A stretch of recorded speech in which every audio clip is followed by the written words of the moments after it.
Olá, está começando mais um programa Câmera Aberta e hoje vamos falar sobre transplantes aqui no estado da Paraíba, transplante de órgãos. E nós temos aí uma grande novidade. Mas quem vai explicar essa novidade, esse aumento significativo, é a doutora Giana Lins. Ela é nefrologista. Doutora, seja bem-vinda, tudo bom? Como vai? Prazer estar aqui com você. Igualmente, prazer nosso. E qual a boa novidade? A boa novidade é que nós estamos aumentando o número de transplantes no nosso estado, né? Tivemos um aumento de mais de 70% em relação aos transplantes renais. Numericamente, nós tivemos o ano de 2011, 29 transplantes. E fechamos o ano de 2012 com 50 transplantes renais realizados no nosso estado, especificamente em Campina Grande. E a que se deve esse aumento? Esse aumento se deve a um conjunto de ações, né? Para que o transplante ocorra, eu sempre digo que todas as pessoas, todas as partes envolvidas têm que estar realmente comprometidas. Passa desde a doação pela família, né? A família tem que estar consciente dessa importância do ato de doar. Passa pelos profissionais de saúde, basicamente o intensivista, que é aquela primeira pessoa que entra em contato com o potencial doador. É esse médico intensivista no seu dia a dia, que na visita aos leitos da UTI, ele identifica um paciente que é um provável doador, né? É aquele paciente que está num grau de coma que ele suspeita que ele pode evoluir para a morte encefálica. E aí ele tem a obrigação, porque é um direito do paciente e da família saber se aquele indivíduo está morto ou não, e do próprio profissional que está lidando com esse paciente na UTI, ele tem que ter uma certeza se esse indivíduo está vivo ou morto. Ele não vai ficar na UTI tratando de um paciente que ele tem a certeza que suspeita que ele está morto, né? Então, esse leito está sendo subutilizado. Esse leito, como a gente sabe da carência de leito em UTI hoje em dia, então, se ele conclui esse protocolo de morte encefálica, esse leito é desocupado e outro paciente que precise de um leito de UTI vai ocupar. E, além disso, esse paciente, quando ele tem o seu diagnóstico de morte encefálica concluído, é oferecida a esta família a oportunidade de doar. Então, ele vai beneficiar, no mínimo, 10 outros pacientes que estão numa lista de espera, porque ele pode doar córnea, pode doar os rins, pode doar o pâncreas, pode doar o coração, pode doar o fígado. Então, é um paciente, já não mais um paciente, é um morto, né? Mas que a família ainda pode ter um consolo, né? Apesar de ter perdido seu familiar, ele pode usar desse gesto de beneficiar tantas outras famílias. Então, passa pela família, como eu já disse, nesse gesto de doação, passa pelo profissional que no seu dia a dia identifica esse potencial doador, passa pelas equipes transplantadoras que, motivadas para fazer transplante, para o qual elas são credenciadas, se empenham na realização desses procedimentos, e sustentando tudo isso, uma política de transplante do Estado, né, que tem crescido a cada ano e tem realizado ações que propiciam ao diagnóstico da morte encefálica. Nós temos hoje no Estado uma equipe, especificamente aqui em João Pessoa, uma equipe de neurologistas que vão a todos os hospitais, quando solicitados, para a conclusão desse processo da morte encefálica. Porque o que acontecia, a gente tinha muita dificuldade. O médico abriu o protocolo e o neurologista, não tínhamos um neurologista que fosse concluir esse processo. Porque o diagnóstico da morte encefálica é um processo legal e ele tem que cumprir as etapas pertinentes a esse processo. Existe um exame clínico inicial, existe um exame realizado pelo neurologista 6 horas após, e tudo isso tem que ficar confirmado graficamente. É como se você tivesse um infarto e precisa estar lá o registro que você está infartado. Você não pode dizer que você teve um infarto, você suspeita clinicamente, mas você tem que ter um registro gráfico associado a outros exames que você tem uma confirmação do problema. A mesma coisa na morte encefálica. Você suspeita, você faz os exames clínicos, mas você tem que deixar um registro gráfico para que não haja dúvida e essa documentação fica guardada durante 20 anos. Né? A família, inclusive, pode até acompanhar esse processo, porque legalmente é autorizado, dá-se ao direito à família de acompanhar todo o processo. Se ela não se acha nas condições, ela pode solicitar alguém da família que tenha habilidade, tenha mais entendimento para acompanhar esse processo. E depois de ele concluído, é informado a família que o paciente, na realidade, está morto e aí se assina o atestado de óbito. Então, essa é uma das ações que o governo do Estado tem garantido é esse diagnóstico da morte encefálica, que antes a gente perdia alguns pacientes de se concluir o protocolo porque a gente não tinha esse profissional. Essas mesmas ações do neurologista está sendo montada em Campina Grande para que a gente também possa concluir com rapidez o diagnóstico de morte encefálica em Campina Grande, que é um centro também transplantador de rim, né? E outras ações, medicações que estão sendo distribuídas para evitar rejeição aguda no transplante. Então, são ações políticas, né, de uma política de transplante no Estado, que somatoriamente tem dado esses frutos positivos para o Estado da Paraíba. A senhora falou muito aí morte encefálica, mas a tão conhecida morte cerebral, é isso? Isso, né? É uma condição irreversível, né? Há uma paralisação das atividades elétricas, de fluxo, atividades metabólicas do encéfalo, que controla todos os centros, e é uma situação irreversível e não tem como duvidar que aquele não é um diagnóstico correto. Os poderes de Deus são tremendos, a gente sabe que Deus faz tudo, né? Será que isso também, a população não tá pensando assim, não? Ele tem a morte cerebral e de repente ele pode voltar à vida, né? E pode voltar à vida.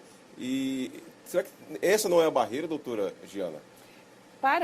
Para o leigo, isso é difícil de compreender, realmente. Porque quando ele chega na UTI, que vai visitar o paciente, ele vê lá o coração batendo, a pessoa urinando, não é? Uhum. Então, assim, as funções cardíacas e renais continuam acontecendo. Né? Mas isso por um tempo determinado. Devido porque a morte encefálica, né? E devido também ao material que está sendo utilizado, isso. Né? A gente nunca viu uma pessoa com diagnóstico firmado de morte encefálica voltar. Nunca se registrou isso? Nunca se registrou. Você vê assim, a pessoa tem uma parada cardíaca e reanimado e ele volta. Mas porque o cérebro estava funcionando, não perdeu o fluxo sanguíneo a esse órgão. Na parada cardíaca, você pode reanimar e a pessoa voltar. Na morte encefálica não tem retorno. Porque a gente associa muito a morte à parada do coração. Exato. Né? Então esse exemplo até pode ilustrar, porque depois que para o coração, tem algumas situações que com a massagem, procedimentos, né, você pode reverter e a pessoa retoma suas atividades. Mas a morte encefálica, o diagnóstico não tem retorno, é um diagnóstico seguro, ele segue as normas do Conselho Federal de Medicina, não é? Então tem todo um processo para se abrir um protocolo, tem toda uma exigência que deve ser cumprida. Se por acaso se abre um protocolo e a gente identifica alguma situação ilegal, por exemplo, o paciente estava fazendo uso de alguma droga que deprime o sistema nervoso central, e aí pode mascarar. Né? Então, se detecta que esse paciente estava fazendo uso de alguma droga, essa droga é suspensa, 6 a 12 horas depois se reinicia todo o processo, né? E mais 6 horas se faz outro exame neurológico, e depois se faz o exame de imagem, é isso que eu disse, para deixar registrado a confirmação, que pode ser arteriografia do tronco cerebral, um eletroencefalo ou um Doppler transcraniano, e aí você detecta ausência de atividade elétrica ou ausência de fluxo sanguíneo, e aí se fecha o protocolo. Fechar o protocolo de morte encefálica não quer dizer que a pessoa vai ser doador. Né? Então, precisa ficar bem claro que o diagnóstico de morte encefálica não é uma exigência, não obriga você a ser doador. Você recebe a notícia que alguém morreu. A decisão de doar é um processo posterior, certo? Ninguém fecha protocolo pensando, não, porque eu estou fechando o protocolo porque ele vai ser doador. Exato. Não, isso não existe. O diagnóstico é um direito de quem está no UTI e dos familiares de saber se aquele indivíduo está vivo ou morto. Concluir o protocolo, se informa a família. E aí a família é acolhida no sentido de tomar uma decisão. Ou ela leva o corpo, ou ela pode decidir pela doação. Por isso que é importante que se converse na família sobre a doação. Porque quem decide é a família. Antigamente, até 2005, se colocava num documento oficial se você era ou não doador. Né? E aí, muita gente era doador e tinha medo de colocar. Porque diz, não, eu chego no hospital inconsciente e vão ver lá que eu sou doador e vão tirar meus órgãos, né? Então, você dizia na identidade, não sou doador. E, no fundo, às vezes, você até queria ser, mas tinha esse receio. E isso não surtiu resultado por conta justamente disso aí. E aí, mudou a legislação e hoje a doação quem decide é a família. Então, a gente tem que conversar em casa, dizer, eu quero ser doador, olha, depois que eu morrer podem doar meus órgãos. E aí a família, na grande maioria, respeita essa decisão da pessoa. E como é que está hoje a fila de doação? A nossa fila, como em todo o território nacional, né, a maior fila de espera é a de rins. Né? Nós hoje estamos com 331 pacientes esperando pelo rim. Nós temos 5 pacientes na fila esperando por um fígado, nós temos 86 esperando por córnea e nós temos um paciente esperando por um transplante duplo. Né? Aqui no estado da Paraíba nós temos hospital credenciado e equipe credenciada para fazer transplante duplo. No caso específico, pâncreas-rins. É aqueles pacientes diabéticos que desenvolvem um quadro de insuficiência renal e aí eles são beneficiados duplamente. Eles recebem o pâncreas e recebem o rim. Então sai da condição de diabético e se livra da máquina de hemodiálise, né? Então, a gente espera que agora em 2013 esse paciente seja contemplado com a doação e nós vamos ter o primeiro transplante pâncreas-rins do estado da Paraíba. Doutora Giana, o brasileiro gosta muito de errar vantagem, né? Ganhar coisa grátis e tal. E se o governo ou os deputados, se eles criassem uma lei para beneficiar aquela pessoa que, vamos dizer, se diz doadora, durante a vida ela receber algum benefício do governo federal? Seria interessante uma lei também para estimular a doar órgãos. A doação tem que ser voluntária. Certo. Não se pode barganhar nada com a doação. Não se pode condicionar a doação a nenhum benefício. Né? A pessoa doa de livre e espontânea vontade, ela não sabe para quem está doando. E quem recebe o órgão também está acobertado do direito de não saber quem doou. Certo? Então, a lei não previne que você condiciona a doação, dizendo, não, você vai doar e depois você vai conhecer o doador, ou você vai doar e vai receber isso, alguma barganha por isso, né? Então, não, a doação tem que ser um ato espontâneo, livre de coração, vamos dizer assim, né? De consciência e até de educação, né? Porque a gente sabe que quantas pessoas estão numa lista de espera. Então, se você tem que criar, nosso trabalho de educação continuada é de criar uma consciência da doação. Eu estou doando porque eu sei que isso não vai servir mais para ninguém. Né? Então, eu tenho um gesto de solidariedade. No fundo, passa por esse gesto de solidariedade. Então, a lei não previne isso. Agora, se alguma mobilização no sentido de dizer não foi doador, talvez os renais crônicos, eles às vezes reivindicam passagem de ônibus pelas próprias condições clínicas dele, né? Algum gesto numa ação nesse sentido, tudo bem.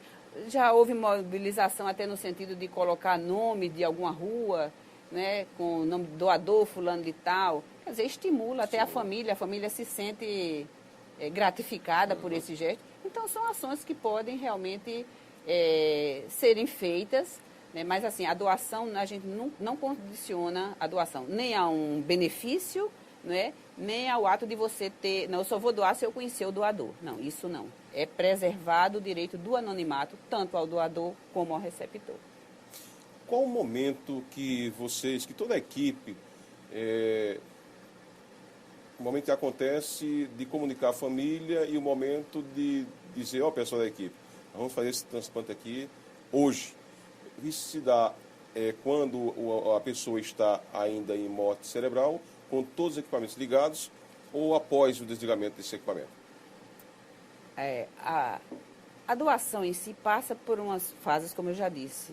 Mas uma coisa que a gente observa que é muito importante é o acolhimento da família. Né? A família chega no hospital, eu estou fazendo esse preâmbulo para depois a gente concluir isso aí. E ela chega desesperada, porque na grande maioria são vítimas de acidente, né? A pessoa tem um filho ou qualquer parente sai de casa, sofre um trauma, uma queda de moto. Hoje em dia, moto tem muitos acidentes de moto. E você sai de casa sadia, você chega no hospital e às vezes você chega até falando, porque ainda o quadro neurológico ainda não se instalou totalmente, né? E aí você vai lá para dentro da UTI e a família fica lá fora e você não passa essa informação. E depois você chega, oferece, olha, ele está morto, 2 dias depois, eu não sei, é a evolução do processo. Diz aí, agora a gente quer oferecer a vocês essa oportunidade de doar. E é esse acolhimento que às vezes falta. E a família se sente desprotegida. Como é que eu cheguei com minha família aqui, vocês não deram nenhuma informação e agora estão pedindo os órgãos? Não, isso eu não... Quando eu precisei de um atendimento, de um acolhimento, não recebi. né? Então, esse acolhimento é muito importante. Mas, voltando à sua pergunta, que momento é feita essa abordagem à família? Então, essa abordagem à família é feita depois de concluído todo o processo. E não se desliga os aparelhos. Porque, a partir do momento que você desliga os aparelhos, você tem a parada cardíaca, que é o coração é quem está mandando sangue para todos os órgãos, e aí você não tem mais condição de ser doador de múltiplos órgãos. Depois que o coração para, você pode doar tecidos, né? É o caso da pessoa que morreu, que está no DML, até 6 horas após a morte, ou está no hospital mesmo, teve uma parada cardíaca irreversível, e até 6 horas após você pode doar tecidos. No caso, córnea, pele, válvulas do coração. Essa é uma situação de doação de tecido, após a parada cardíaca. A doação de múltiplos órgãos é quando você fecha o protocolo de morte encefálica. Por isso que eu disse que deixa dúvida, porque a família chega lá e vê o coração batendo. E a pessoa não acredita que o coração batendo, que a pessoa esteja morta. É aquela história que eu falei no início. Exato. O coração pode parar e você reverter uma ação rápida, você pode reverter essa parada. O cérebro não, né? O encéfalo não. Depois que você para as atividades, não tem como você reverter. Então, a hora dessa abordagem é quando você conclui o processo da morte encefálica. A família vai ver lá o paciente urinando, o coração batendo, o monitor lá registrando tudo, mas ele está morto, não tem dúvida. O processo foi concluído, foi feito por um médico intensivista, foi feito pelo neurologista, o registro gráfico está lá comprovando, essa documentação fica guardada durante 20 anos, como eu já disse, e aí se oferece à família essa oportunidade de doar. Aí, nesse momento, isso é informado à central de transplante, né, que a família autorizou a doação, e a central de transplante entra em contato com as equipes transplantadoras para ir fazer a captação. Bom, como é que se vai selecionar os órgãos para quem vai? Agora. Né? Então, antigamente... E quais os órgãos também? Isso, né? Antigamente, os rins, as pessoas que eram priorizadas na lista, eram aquelas pessoas que estavam mais tempo em lista. Hoje, não. É priorizado por compatibilidade. Então, se pega uma amostra de sangue do doador, se cruza essa amostra de sangue com o receptor e vê quais são as pessoas que são mais compatíveis geneticamente com essa doação. Por que isso? Porque isso diminui muito o número de rejeição, porque são priorizadas aquelas pessoas que são mais compatíveis. Então, a chance de ter uma rejeição diminuiu bastante. Além de que, hoje em dia, a gente tem medicações imunossupressoras bem mais potentes do que a gente tinha há 8 anos atrás. E aí, a chance de rejeição hoje diminuiu significativamente. Então, o rim é um desses órgãos que você tem que fazer a histocompatibilidade e seleciona o sistema, né? Tem um programa do Sistema Nacional de Transplante, que quando você cruza o HLA, que é um leucócito de histocompatibilidade, com o do receptor, então seleciona as pessoas que estão mais compatíveis, certo? Isso é o fígado, ou isso é o rim. Mas antes disso, a compatibilidade tem que ser pelo grupo sanguíneo. Antes de qualquer compatibilidade, de histocompatibilidade... Primeiro item é o sangue. O sangue. Então, o doador do tipo O, quem vai receber é um tipo O, um tipo A, um A, independe de ser positivo ou negativo. Já o fígado, também antigamente era por tempo em lista e mudou. Hoje é pelo MELD, é um índice de gravidade de comprometimento hepático. Então, as pessoas que têm um MELD mais alto, eles são priorizados no sistema. A doação vai acontecer para aquelas pessoas consideradas mais graves, não que tá. Às vezes você tinha um problema hepático e aí seu médico informava, olha, você um dia vai precisar de um transplante. Aí já inscrevia essa pessoa na lista para ele ganhar tempo, né? E aí ele era chamado e aí dizia, não, ele está bem, ele não vai ser transplantado agora.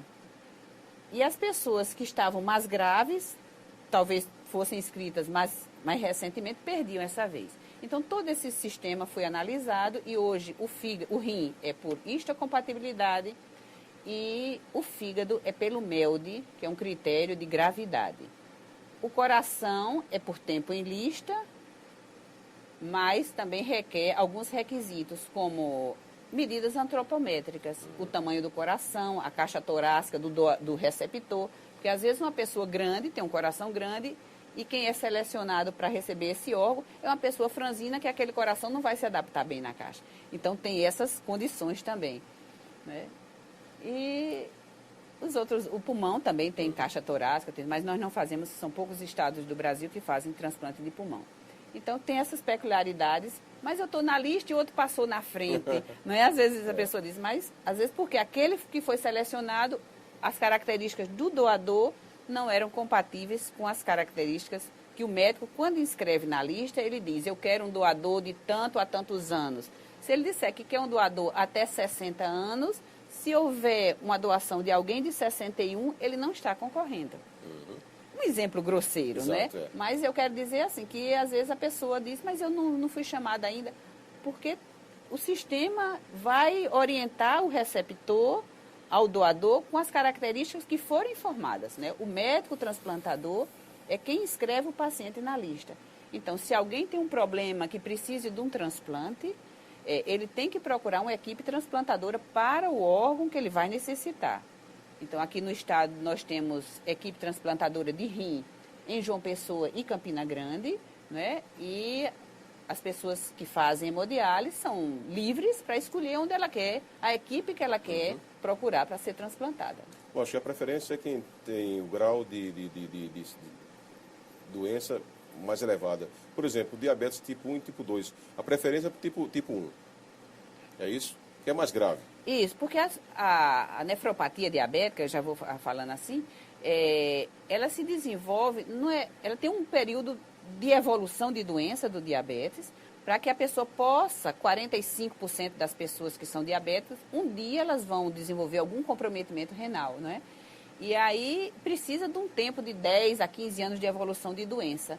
Os diabetes tipo 1, eles começam a doença mais precocemente, né? Então eles têm mais chance de desenvolver um quadro de comprometimento renal. Qual é o quadro por faixa etária da fila de doação? Tem crianças, tem adolescentes, tem todo tipo de pessoas, isso, né? Tem todos, A lista tem desde criança, né, até pessoas idosas. E hoje em dia a gente está vendo muito pessoas idosas em lista, porque a sobrevida da pessoa hoje em dia aumentou mais, né? O acesso aos serviços de saúde, o acesso à medicação, mudanças de hábito, né, como atividade física e alimentação, tem feito com que a população sobreviva mais. E aí a gente tem visto hoje grande número de pacientes idosos, né, necessitando de um transplante em fila de espera. A senhora tem dados e números desses transplantes? Pode citar para a gente como é que está hoje? Nós, como nossa comemoração, vamos dizer assim, em relação aos transplantes renais, porque o ano passado, em 2011, nós tivemos 29 transplantes de rim. E em 2012, uma meta de 48, que foi estipulada, transplante, nós chegamos a 50 transplantes. Então, nós tivemos um aumento significativo aí do número de transplantes de rim. Em relação aos transplantes hepáticos, nós tivemos uma queda no número de transplantes, mas isso independeu da vontade, vamos dizer assim, da própria equipe, né? Por problemas internos inerentes à equipe, o número de transplantes caiu, mas nós tivemos um grande número de doações e quando o órgão não é utilizado no nosso estado, nós disponibilizamos para outros estados, geralmente é Pernambuco, por uma questão de logística, é mais rápido eles virem e não depende de voo, né? Para outros estados a gente tem que esperar a malha aérea e aí para poder disponibilizar e às vezes torna inviável a disponibilização do órgão, mas do mesmo jeito que a gente disponibiliza, a gente também recebe de outros estados órgãos que são transplantados aqui também. Doutora, e quando a pessoa é do interior do estado, que ela participa da fila, como é isso comunicado? Como é essa preparação? Isso. Então, como eu disse, assim, as pessoas, vamos supor, tem pessoas renais, né, que moram em Guarabira, moram em Patos, moram em outros municípios, mas elas têm que procurar um centro transplantador. E na ficha cadastral dela, elas deixam mais de um contato, porque se houver uma doação, a equipe transplantadora entra em contato com essa pessoa e a própria central de transplante, às vezes, interfere na facilidade de entrar em contato com essa pessoa. E aí ela já vive mais ou menos um sobreaviso, né? Quando recebe um telefonema assim, ela já tem como... E o que a gente pode, às vezes, muitas vezes, pode ir até na cidade, né, como central de transplante, se a pessoa informa que não tem condição de trazer essa pessoa até o local do transplante, para que ela não perca esse transplante. Vocês também avaliam a vida pregressa da pessoa? Não, ela é uma pessoa viciada em drogas, ou então é uma pessoa alcoólatra, tal. Ou vocês se baseiam nos dados dos exames laboratoriais do momento? Não, existe, em relação ao doador, né? Ao doador. Existe contraindicações absolutas para ser um doador, né? Então, situações como sepse não controlada, tuberculose ativa. Por que isso? Porque as pessoas que vão receber vai fazer uso de medicações imunossupressoras. E aí aquela doença pode eclodir no receptor. Então, a gente está fazendo um transplante para melhorar uma qualidade de vida, não para levar um mal a essa pessoa, né? Então, essas contraindicações absolutas, HIV, HTLV, sepse não controlada, tuberculose ativa, alguns tipos de tumores do sistema nervoso central, de neoplasias, são condições que contraindicam a doação, né? Mas isso não contraindica você fechar o protocolo de ME. Você identificou que o paciente está em morte encefálica, você conclui que aquele paciente está morto. Mas você não aborda a família para essa oportunidade de doar. Porque você sabe que aquele paciente é portador de condições inviáveis, já informadas anteriormente. Em relação às drogas, também é contraindicação, mas não é uma contraindicação absoluta, certo? Porque tem critérios expandidos. É que tem as injetáveis e Isso. Pronto. Então, quando a equipe inscreve o paciente em lista, ela diz se aceita que o paciente faça uso de drogas, né? Porque às vezes você tem na lista uma pessoa que já é usuário de droga. Então, ela não vai não vai ser um malefício, né? Mas aí a família tem que ser informada que ele vai receber um órgão de alguém que é usuário de droga, certo? Então, e o médico, quando inscreve, diz que aceita, aí o sistema oferece àquele paciente, certo? Então, esse daí é uma coisa que pode acontecer, a pessoa fazendo usuário de alguma droga, a família, o receptor pode receber esse órgão. Tem que a equipe transplantadora dizer se aceita ou não. Agora, a gente tem aquelas contraindicações absolutas que essa nem é nem oferecido o órgão, a possibilidade de uma doação para essas situações. E aí vai também a nossa atenção para as autoridades com relação à aquisição, até, vamos dizer assim, pensando alto, um helicóptero que facilitaria muito o deslocamento de vítimas e também de transporte. Isso, exatamente. Mais rápido, né? Exatamente. Porque vamos imaginar que a gente tem uma doação de um coração, né, para transplante. E o coração, a gente sabe que ele deve ser transplantado de 2 a 4 horas após a captação.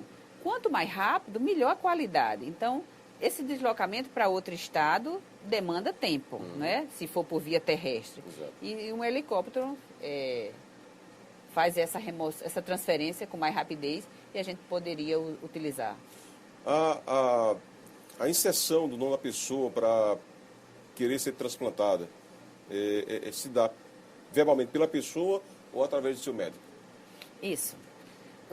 Vamos falar mais dos pacientes renais, né? Porque é o maior número e que a gente está aí vendo essas situações. Tem situações que a gravidade da doença já está no nível tal que ela levou a tantas outras complicações que se torna inviável o transplante naquela pessoa, né? Ela já tem um comprometimento cardíaco tão avançado, ou ela já tem alguma outra doença vascular tão comprometida, a sua vascularização está tão comprometida, que talvez não permita nenhum acesso a você fazer o implante do órgão transplantado, né? Então, o paciente que está no serviço de diálise, eles têm que ser informados se ele tem ou não condição de ser transplantado. Em média, 30% dos pacientes que estão nos serviços de diálise, eles não têm condição de ser transplantados. E muitos pacientes também fazem a opção de não querer transplantar. Não, eu estou tão bem fazendo hemodiálise que eu não tenho interesse, tem medo, não é? Então, eu vou ficar tomando um remédio para a vida toda? Vai tomar um remédio para a vida toda. E aí, não, eu prefiro ficar fazendo hemodiálise. Tem paciente já há 8, 10 anos em hemodiálise, né? Se acostumou, né? Fica numa condição... Hoje em dia as máquinas têm uma qualidade, né? Dão melhores condições aos pacientes e o paciente faz a opção. Mas aquele paciente que quer ser transplantado e ele não tem condição de ser transplantado, a equipe de diálise tem a obrigação de informar esse paciente, olha, a melhor opção para você nesse momento é continuar fazendo diálise, ou hemodiálise, ou diálise peritoneal. Você não tem condição, por isso, de se submeter a um transplante. Vai ser melhor para você ser mantido com esse tratamento de terapia renal substitutiva. Então, isso cada paciente nos serviços deve saber se ele tem ou não condição de ser transplantado. E aí, ele tendo condição, a obrigação do serviço de diálise é encaminhar esse paciente para uma equipe transplantadora, para que ele seja inscrito, faça seus exames de acompanhamento e, na hora que houver a doação, ele esteja pronto para ser transplantado. Uma grande conquista que nós tivemos é um convênio que foi firmado entre o governo do estado, através da Secretaria de Saúde, e uma instituição em Campina Grande, o ISAS, que é vinculado ao Hospital Antônio Tagino, em Campina Grande. E os pacientes que são acompanhados nesta equipe transplantadora, eles têm a oportunidade de realizar todos os seus exames dentro da instituição. Então, não precisa o paciente ficar andando, fazer o exame tal, aqui, ali, não. Ele procura essa equipe transplantadora e lá realiza todos os seus exames. Esse mesmo convênio foi firmado aqui há uns 15 dias atrás com o Hospital São Vicente de Paula. Então, os pacientes que fazem hemodiálise aqui em João Pessoa vão ter a oportunidade de realizar seus exames no Hospital São Vicente de Paula, sem precisar estar procurando a rede. Algum outro exame ele vai ter que procurar, mas na grande maioria ele vai ter o acesso aos exames na própria instituição. Isso garante uma melhor qualidade aos pacientes, né? Eles vão ter certeza que têm acesso a esses exames. E outra coisa, quando há doação, a equipe vai dizer, não, meu paciente está pronto, né? Porque a central de transplante acompanha os pacientes que são chamados ativos, são aqueles pacientes que estão com todos os seus exames atualizados. Porque o que acontecia anteriormente, o paciente era contemplado, que já é difícil, né? E aí a equipe transplantadora dizia, não, ele não está com os exames atualizados. Então, esse paciente perde a vez, porque ele não estava pronto para ser transplantado. Então, com esse convênio, a gente vai dar garantia aos pacientes de que eles vão estar com seus exames prontos na hora que for contemplado. Doutora Giana Lins, foi um prazer tê-la aqui mais uma vez. Obrigado pelas orientações. Com certeza, a população vai ter uma melhor conscientização disso. Muito obrigado. Obrigada, eu é que agradeço, em nome da Central de Transplante. A vida agradece. Essa oportunidade, né, de sempre que possível, nós estamos lá à disposição através do telefone 3244-6192 ou 8845-3516. Ok, muito obrigado, viu? Obrigada pela oportunidade. A você também, muito obrigado. Até a próxima.